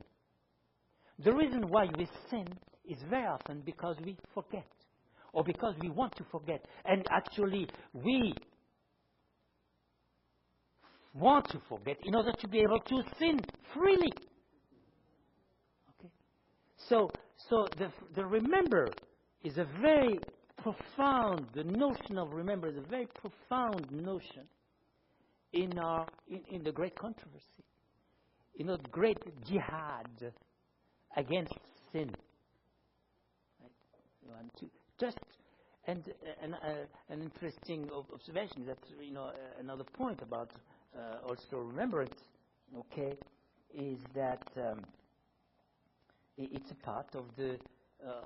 You have to make an effort of the mind. You have to think. You don't let your body go. It's an effort of just remember. You have to think about that. Sin has to be controlled by your mind. All right? So just remember. So remember to make it holy. Remember to make it holy. Remember to really do this day, live this day. Remember who you are. Remember how you should live. And then you have the next point here. Oh, by the way, okay. When it says remember, what should we remember? Tell me. What is it that we should remember? Yeah, it tells you to remember to keep it holy, but remember what? Sabbath. We will generally, when you talk about Sabbath, we say we remember creation, which is true. We'll come back to that. But what we have in mind, what we have here in this text is remember the Sabbath. And then you have the explanation. So we need to remember the Sabbath. Okay? Not the cause, the life, the cause of the Sabbath, but read the Sabbath itself. That's the first thing. And then he says, then he gives the reason. First thing he says, 6 days you shall work. Okay. 6 days you shall work. Well, remember to keep it holy. 6 days you shall work. It's a part of the Sabbath commandment. No work, no Sabbath. I mean, you want to you keep the Sabbath, you have to work 6 days, otherwise there is no Sabbath. The 6 days of work are a part of the Sabbath commandment. And if you think that you keep Sabbath from Sunday, and then you have a whole Sabbath during the week, there is no Sabbath. Sabbath requires work for 6 days. Okay? So, you have a theology of work here. Okay? All right, thank you. So, and then you have the 7th day. You read the next point here. And it says here, after 6 days of work, 6 days you shall work, part of the commandments. There is a regular work. And it tells you, of course, by the way, the point is that if the 6 days of work are part of the holy commandment of the Sabbath, that suggests that the work is also a part of that holiness. In other words, there is a part, it's interesting, by the way, that the word for work in Hebrew, avodah, it's the same word as the word for worship. Worship. You think that's just... So what I'm saying basically here, there is something sacred in the work. You cannot get to the sacredness of the Sabbath if you do not realize the sacredness of work. So there is in the Bible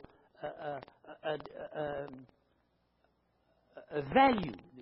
Work has value. It's not something which degenerates us. On the contrary, it's something which actually takes us closer to God, as we will see, because God also worked. All right. So that's the first thing. It's part of the commandment of the Sabbath. Work for 6 days, and then you have the next one. Okay, 7 days.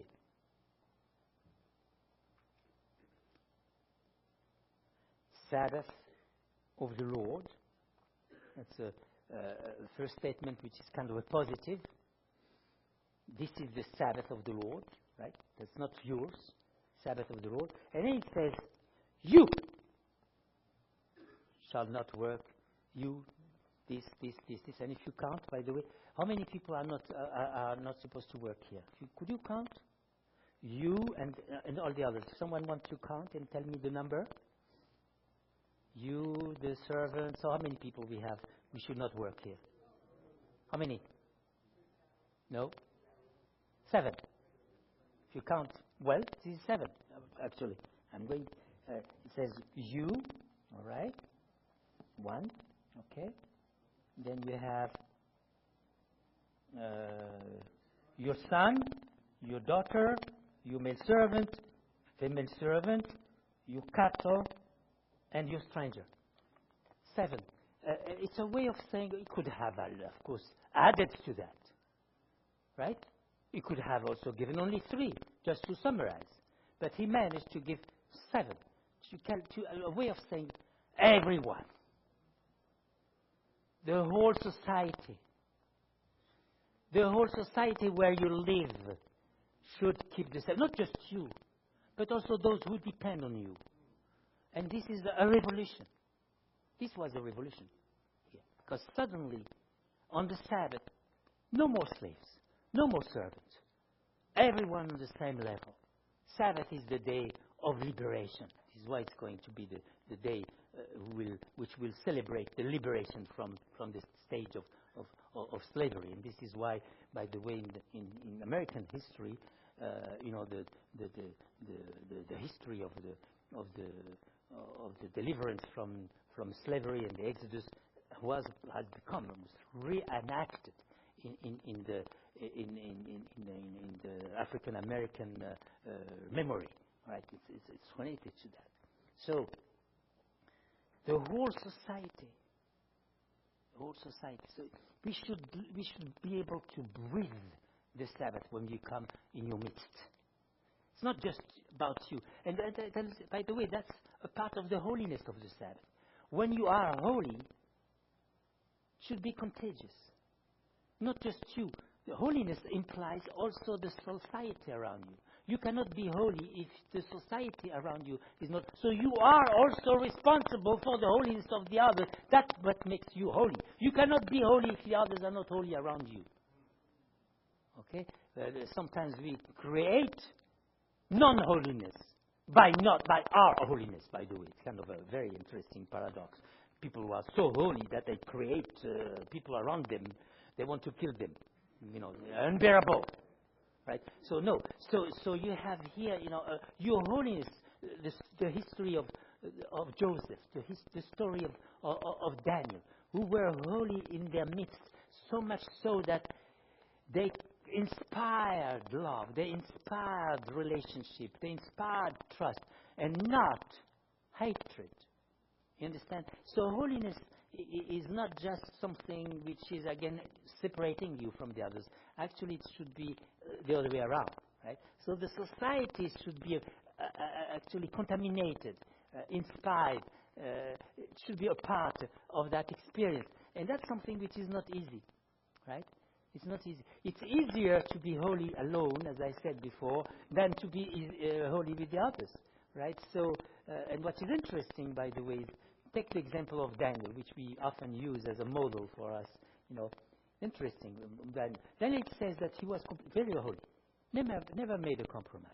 He didn't want to eat like the others. He didn't want to drink like the others, right? And yet, you read the text, and you will see that the man, the steward, the chief of stewards, had some good relationship with him. God, did something in such a way that this man was respecting him, and he loved him. He had a good connection with him, right? So he was what we call not only holy, but he was also human, good relationship, right? I have observed sometimes, even in our church, we have some holy people, who you cannot, bear their presence. They are so holy that they are really people who don't even laugh with them. It's terrible. But actually, what we are talking is that you have someone here who is holy, and yet he inspired, relationship, respect, love. All right. So he was human and holy, right? Holy and human. He was holy, and yet you could relate to, right? He was really pleasant. He was nice to be with, and actually you wanted to be holy with him, right? Whereas when you see this holy, I don't want to be holy like that. I mean, if I want to be in heaven with these holy people, I better go elsewhere, right? So forever. I mean, you realize that just for in the context of one committee, I had to bear him. Now I have to be for the eternity with him or with her. Forget it. I prefer to go somewhere else. All right, so that's not what we are talking about, right? So that's the holiness here. 7-day whole society, Sabbath of the Lord again. Again, this is the Sabbath of the Lord. This is God who does the Sabbath. God who is really present here. Now we go to. You have a number of what God did for you here. Then you have the section number 4 here. We are going to read 4. This is the reason why. 4 this in 6 commandments in 6 days. This is the only commandment, by the way. All the commandments. This is the only commandment which has a reason. Just as the 5th commandment is the only commandment which has a promise. Okay? Because these 2 commandments you tend to forget. Right? So the only commandment, it has many, many reasons. And I've read some commentaries, Christian commentaries. They say, well, the reason why this commandment is so, the repetition of so emphasized about the reason why, is because we tend to forget. And the Christians was speaking about that. This commentator, in 1 minute, a few lines later, is going to talk about Sunday. He's just a kind of forgetting himself right there in this commentary. But anyway, so we have here this point here. So, for God has done that. The reason why we keep Sabbath is because of what God has done. What we are learning here is what we call, in the context of the biblical theology, the notion of, I'm going to use a Latin expression, that's the word expression which is used to define this, the imago Dei, the image of God. God did that, you do the same. Be holy because I am holy. God created humans in His image, a way of saying, be like me. Do like me. Okay? So, the reason why we keep Sabbath, because God worked for 6 days, you remember, again, and rested. So that's the reason. Not because it's the right day, because we are the right people, because we are better than the others, because of Him. Because He did it. Right? So point to Him, not to you, because if you begin with you, forget it. They are going to keep Sunday. One more reason. You see, so Him, all right? So God did it. So just for that reason, I did it. So, and the work, the Lord made heaven and earth, everything. Okay, that's why you have also to do all your work and then do the Sabbath. Just want to make a note now, and we conclude this. How long should I go? 12:05 for the whole thing, right? Okay. Well, that's something.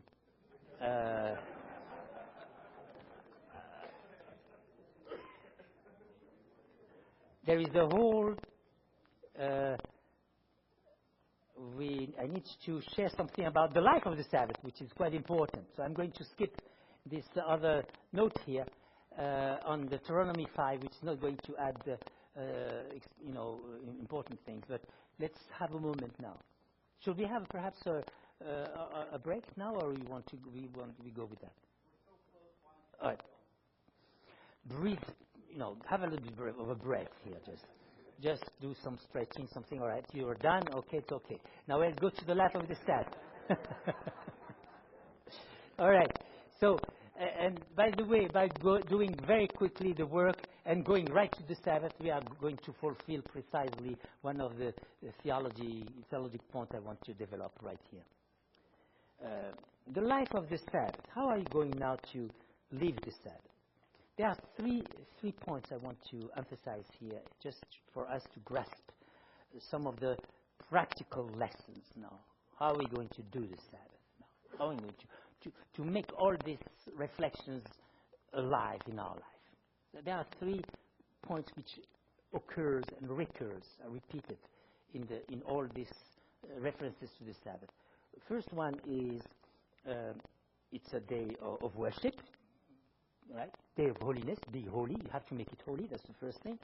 Second is that it's a day of blessing. There is an element of grace here.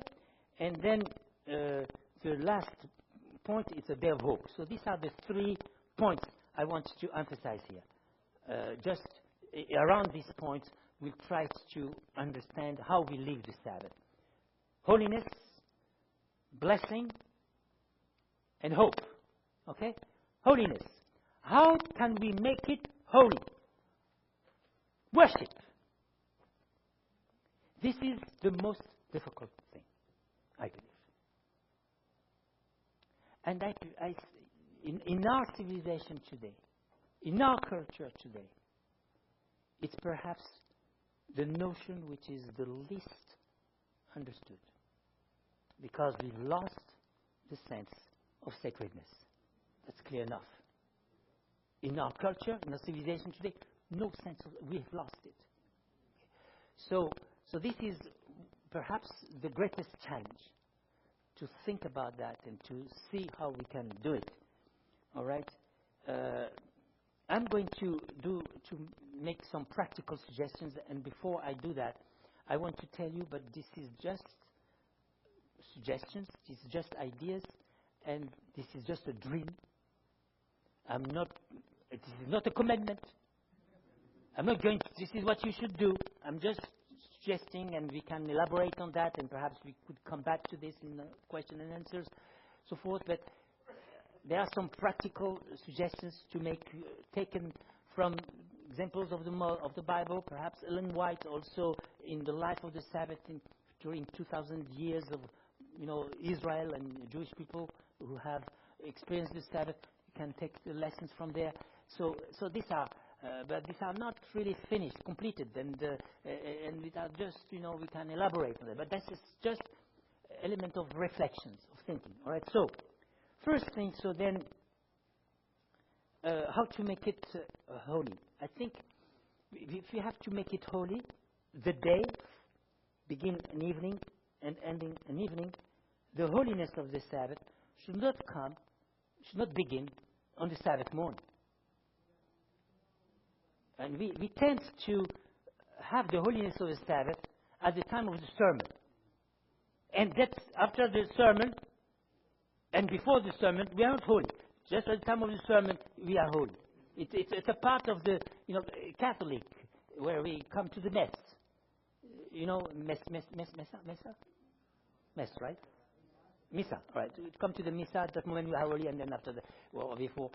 So no, it's a time which is holy. So, first suggestion, and which sometimes we used to have that, and which we've lost, is to learn to mark the borders of that holiness. To have the beginning, in Jewish tradition, Jewish way of understanding, they call this moment when you begin the Sabbath, the Kabbalah Shabbat. You receive the Sabbath. The Sabbath is not in you, it's coming from the outside. So you welcome, Kabbalah Shabbat, you welcome the Sabbath. So it's a time you shift from one moment to a welcoming, and now we are welcoming something which was not a part of you, not a part of your, coming from elsewhere, from God Himself, and you welcome. So it's to begin living the holiness of the Sabbath. We used to have that in our history, I think. We began in the Sabbath, so to mark the beginning. There is a way of beginning, don't make it boring.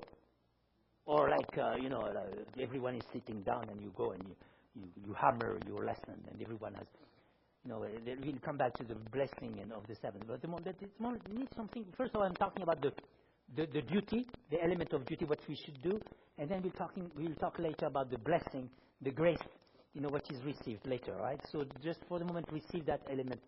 Mark the beginning of the Sabbath. Mark the end of the Sabbath. Havdalah. We mark that's another word, the Hebrew word for that end, which is taken from the Hebrew text, biblical text, when God says separated. He separated the light from the darkness. They take the verb separated and they use that word to characterize the moment of the end of the Sabbath. Separation from the light to the darkness. Separation from the holy to the non-holy. Right? So you mark the borders. Right, and of course we need to be creative on that. How we are going to do that? We can take some ideas. We can have a moment of reflection. We can have a moment of song. We can have a moment of prayer.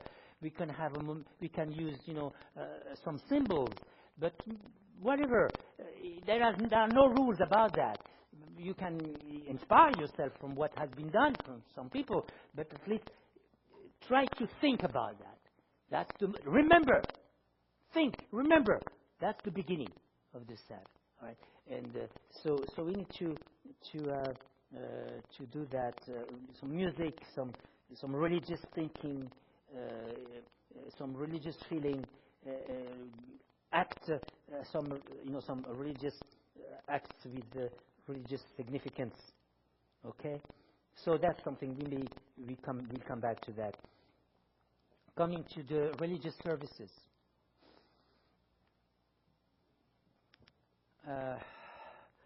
Why do we meet? Why do we have religious services? We come together. It's important, and I will come back to that. It's very important that we are together. We cannot have the Sabbath alone. Sabbath cannot be holy alone. It has to be holiness with each other. Actually, the holiness is increased, is intensified when it is lived with each other. All right, so it's supposed to be that way at least. So this is why we meet together, to be able to really live that holiness, to shape that holiness. And so just we come on, I'm just going to use the structure of the traditional structure of our Sabbath here as Seventh-day Adventists. In history, we have a Sabbath school lesson. All right, Sabbath school lesson. I'm a Sabbath school teacher. I've been Sabbath school teacher all my life, I should say, and I've seen with my eyes, and I have seen also with the sin. I mean, the spelling. But the point is, the Sabbath school lesson is there to study the Word of God. It's not there to talk or tell stories. Wonderful stories, but no lesson. You study the Word of God. And it's really an attention, and I could speak for a long time on this matter. And it's a very important point. I wish I didn't monitor my time here. But anyway, very important to study. Actually, in very old tradition, it says, study is more important than prayer. Studying the Word of God is more important than prayer. Why? Because when you pray, you speak to God. When you study the Word of God, God speaks to you. It's more important. So we need to, and that's the holiness. The holiness is not when you speak about God, it's when God speaks through you. Right? So we need to come back to this particular attention to the Word of God. Now, after that, we have the moment of our worship services, of time, of sermon, and here also we have something to learn and review, I believe, to revise. We have something to remember. I think that the way I see things happening, and the way I see, for instance, some of the pastors. We have few pastors here. I hope I'm not going to offend you. I'm part of the same iniquity anyway. So we come, and I've seen pastors. They come. They don't have their Bible anymore. They're just talking. And it's a good moment. It was a great moment. We enjoyed it, but we never worshipped. And the Sabbath, by the way, the sermon is not about yourself. When I hear sermons, sometimes people, they're talking about themselves. It's very interesting, but we never worshipped Him. We worship Him, but not Him. You see, so that's something we need to. We need to come back to this. Then, of course, the Sabbath afternoon. We could. Let me just say word, and then we'll conclude on that. Maybe 2 words. I say 2 words because there are 2 other sections I want to add to that. First one is the blessing of the Sabbath. Very important. I could have spoken about the blessing of the Sabbath the whole morning. Right? Blessing. The Sabbath is a grace of God. It's a gift of God. You remember, what do you remember? You remember creation. You remember Sabbath. You remember the gift of God. So, how are you going to live that? Remember creation. Remember creation? God created the food, created the body. So how do I celebrate this Sabbath? I remember we had invited once a rabbi at Andrews University many years ago. He spent the Sabbath with us. And at the end of the Sabbath, we asked him, we keep the Sabbath, you and us, Adventists and you Jews. Is there a difference between you Sabbath and our Sabbath? He thought for a moment and said, yeah, there is a difference. You keep the Sabbath. We celebrate the Sabbath. It's very heavy. It's very important to keep. You cannot celebrate without the keeping. No way. It is not the right day. Forget it. But what we are talking about is you celebrate creation. When you celebrate creation, you celebrate God giving the food. Please don't fast on Sabbath. This is an insult to the God who created that food. My mother and my wife, they are good cooks. They do the good, meal. And said, I'm sorry, I'm busy. They don't, God created the food, the great meal. He said, I'm sorry, now I'm holier than you. I don't eat. And actually, this is an idea. Marcion, this Christian heretic, decided for the first time, Christians, you should fast on Sabbath. Why? Because Sabbath is a day of celebration for the body, for the food, for creation. But we, Christians, he said, we celebrate the deliverance from creation. Creation is bad, the body is bad, the flesh is bad, is iniquity. We should go out of the flesh, out of the body. Therefore, Sunday instead of Sabbath. Therefore, fast on Sabbath. And so when I see some Adventists fasting on Sabbath, they are with them. They don't celebrate. So we need to celebrate the Sabbath. We need to turn the Sabbath into a moment when we enjoy the food. Right? Then, all right, we could speak about it. And concluding here, we conclude with and we may come back this afternoon on this, All right, because otherwise you will not enjoy your meal, and you will then, transgress the commandment I'm talking about. By the way, and then this will be another story which introduces to the last point. There is a very old Jewish tradition that says that on Sabbath we have 3 meals. Okay?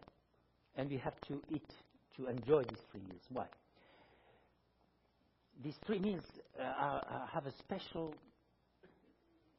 nature. When we die, everything disappears from us, except one little thing. We all have a little bone somewhere here. Make sure that you have that bone. Very important. Because this is out of this bone that God is going to resurrect you. It's a parable, by the way. Don't take it literally. I say this because once I told that story and I saw some people making sure that they have that bone here. But anyway, so don't worry. If you don't find the bone, you are okay. But it's a parable. So, God resurrects out of this bone. If you don't have that bone, forget. You are in great trouble. You will not be resurrected.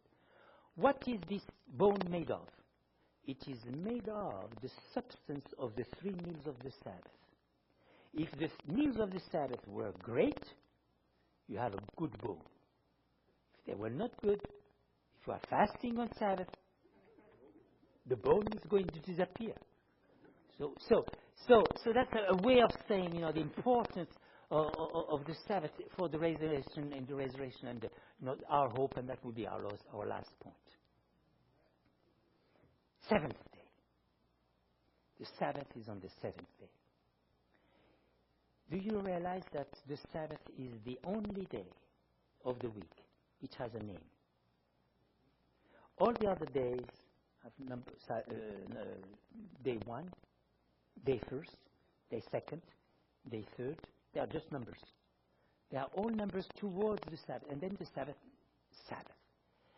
It's a way of saying that our week is towards the Sabbath. The goal, the purpose of our week is the Sabbath. It's always also the Sabbath, one of the most important lesson and truth about the Sabbath is that the Sabbath is also a day which tells us about hope. It's the day of the end. We know that there will be an end, right? An end of our suffering, an end of death, an end of our of pain, an end of violence. So the Sabbath is also a day which speaks about our longing to the second coming. There was one day God went to the nations and he tried to sell his commandments. He went to one nation and said, "Look, we want to have the commandments, 10 commandments." And they say, "Well, what do we have in this commandment?" He said, "I shall not kill." "Oh, no, I'm not interested." They were just doing the war. Then you go to another nation. Say, what do we have there? He said, "Well, you shall not steal." "Oh, no, they were just dealing with business." So they were.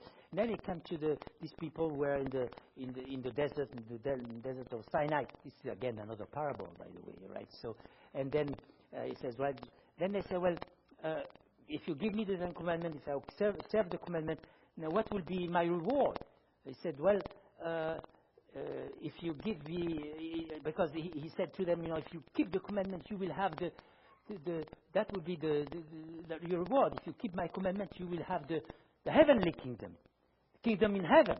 You'll live forever. You'll have peace." You will say, "Well, that's in the future. That's far away. Give me something on earth in my life, something really concrete, which gives me an idea of what this day of the second coming is."